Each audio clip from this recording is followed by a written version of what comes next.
عمومی طور پہ جب نکاح ہوتا ہے تو خاتون نے گھر چھوڑ کے شوہر کے گھر میں آنا ہوتا ہے۔ ایک تہذیب اس گھر کی تھی، ایک اس نئے گھر کی ہے، اس میں تھوڑا سا تفاوت ضرور ہوگا، خاندانوں کے فرق سے تھوڑا سا فرق یہ ہوتا ہے۔ تو خاتون یا تو اس سانچے میں خود کو ڈھال لے یا پھر وہ خاندان خاتون کے مزاج کے مطابق ڈھل جائے، دونوں میں سے ایک ہوگا، تب موافقت پیدا ہوگی۔ جب خاتون کی یہ ضد ہوتی ہے کہ میں جو کلچر، جو تہذیب اور جو مزاج رکھتی ہوں یا جو رسوم و رواج میرے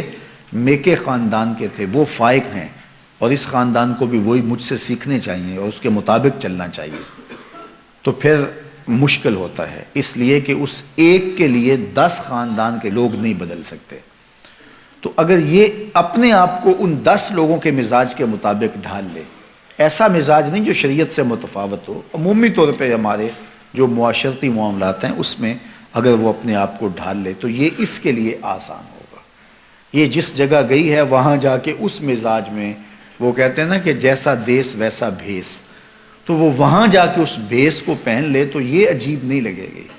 لیکن وہ اس پورے گاؤں کے اندر سے ایک خاندان اس بھیس کو اختیار کرے جو یہ لے کر کے آئی ہے تو وہ اپنے خاندان کے اندر بھی عجیب لگیں گے، اور جو ہے وہ بالخصوص کہیں گے کہ بس یہ تو اس خاتون نے ان کو اپنے نرغے میں لے لیا۔ تو جو شریعت بیضاء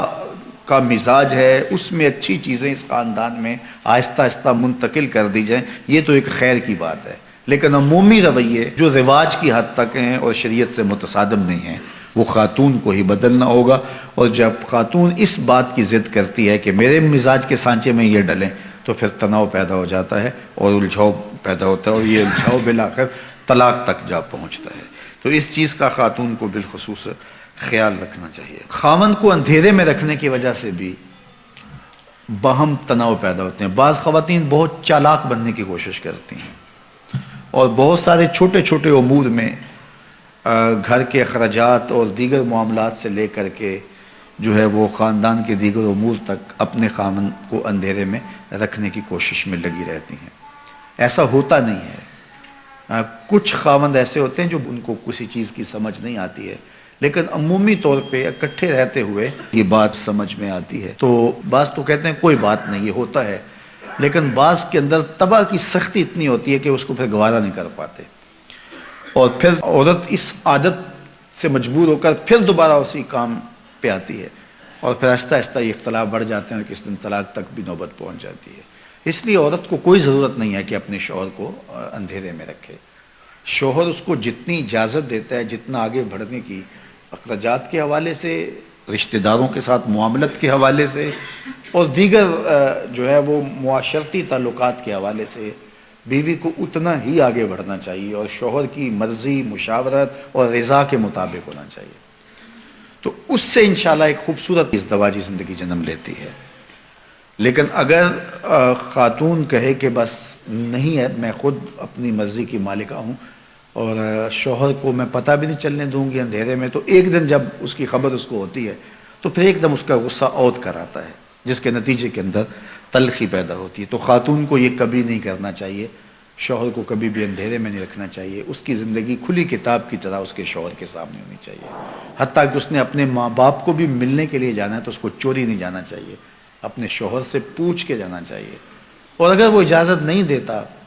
تو اس کے لیے بھی شریعت نے ضابطہ دیا ہے کہ ایک مدت اس کی مقرر کی ہے،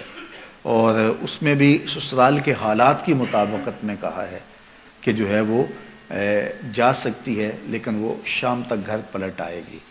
اگر وہ اس صورت میں ہے کہ شوہر بہت ظالم ہے، وہ جانے نہیں دیتا، تو ظاہر ہے کہ قطع تعلقی تو نہیں ہوگی، تو وہ ایک مخصوص مدت کے بعد جو ہے وہ جا سکتی ہے، لیکن شام کو پلٹ آئے گی۔ لیکن عمومی طور پہ ایسے ظالم شوہر تو کم ہی ہوتے ہیں، عمومی طور پہ تو جانے دیتے ہیں، تو ان کی اجازت کے بغیر۔ اب اگر کسی وجہ سے وہ کبھی روک دیں، بعض حالات ایسے ہوتے ہیں معروضی حالات،